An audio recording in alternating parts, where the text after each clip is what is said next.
Global Advisors. Mehvish Ayub, a Senior Portfolio Strategist for their Abu Dhabi office here in the UAE. Mehvish, good morning. It's lovely to speak to you again. Good morning. Let's have a look at what you are predicting for the next year. Before we do, though, do you want to just tell us market-wise where we are at the moment? Yeah, so really, if we look at performance in equity markets over the last 6 weeks, particularly post the US election outcome, and as you mentioned, the positive sentiment we've had with the vaccine use, equities have had an extraordinary rally. So when we look at the speed and magnitude of that rally of the last 5 to 6 weeks, we do wonder that actually that cannot continue in the foreseeable future on a consistent basis. We do, however, think that equities are still good to own.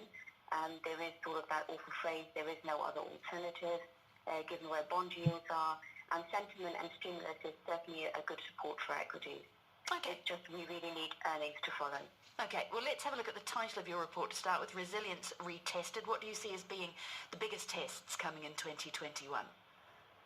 So there are three sort of key areas to that, and we think markets will be pulled in different directions based on those. One is obviously still, first and foremost, is really about the management of the pandemic, and really everything is related to that still. Thereafter, any stimulus we get, particularly in the US, that's a big topic, a big area of concern. Given the economic momentum there, we still need a lot of fiscal stimulus to come through for that economic momentum in the US to continue. So those two things will really be key in terms of sort of pulling the market in different directions. And in addition to that, there is the ever-interesting, ever-changing landscape of politics. And again, that is an additional lever. Markets have considered the Biden administration to broadly be sort of good for markets, but nevertheless, we'll have to see how that materializes over the next few months. Let's have a look at the coronavirus effect on markets over the next 2021. I realise it is a very cloudy crystal ball for analysts at the moment. How simplistic is it to say that a vaccine is going to lift going out stocks, if you like, hospitality stocks, airline stocks, and weigh in a bit more harshly on stay-at-home stocks such as tech? So I think we have yet to see the structural changes that will emerge as a result of COVID-19. I think industries and actually the way that we live, the way that we work is going to change. How it will change permanently is yet to be seen. But nevertheless, I certainly wouldn't be, dumping all of your stay-at-home stocks. In fact, that tech theme has been running for a decade now, and for very good reason. It is, a quality growth area. It has been delivering on fundamentals and earnings. And even now, we do believe that US and very much the tech sector will continue to perform because it has the highest likelihood in this environment for earnings to come through. Nevertheless, sentiment, the positive sentiment around the vaccine, which, by the way, has yet to be fully deployed and for the results to be seen, has certainly improved the outcome for your sort of, hospitality and travel stocks. What about the wider economic picture, though? I mean, you've got a lot of governments that have pumped a lot of money into their economies this year. At some point, countries are going to have to be weaned off stimulus. What are you expecting to see there, and how does that impact which markets you are recommending? So I do believe that actually stimulus will be required for some time to come.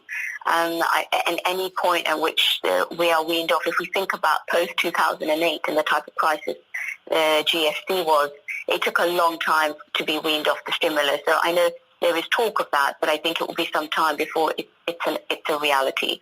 In terms of how that impacts what our recommendations are, so we're still very much favourable with regards to US stocks, again based on the growth and quality that they offer.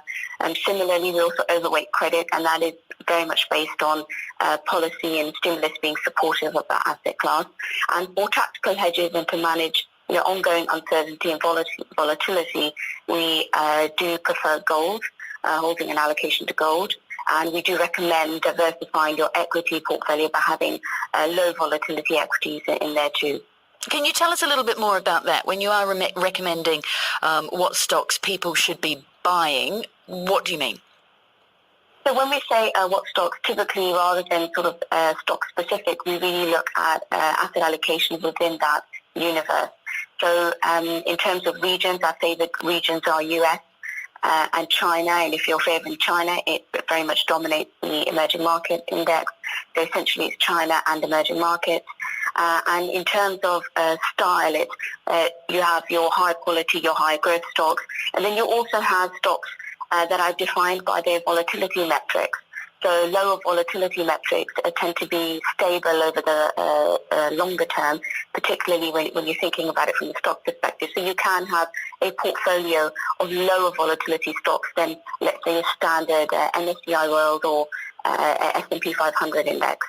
30 seconds before we let you go, Mehvish, what about risk appetite? What are you seeing amongst your clients at the moment? Risk appetite is positive. Again, I would be wary of if we see volatility trending a little bit too low given the risks that we have on the horizon. But as of now, we are illustrating our view by having a very healthy allocation to equities, but just having some defensive tools in the kit. Well, thanks very much for joining us this morning, talking through the global market outlook for 2021. That is Mehvish Ayub, Senior Portfolio Strategist at the investment company State Street.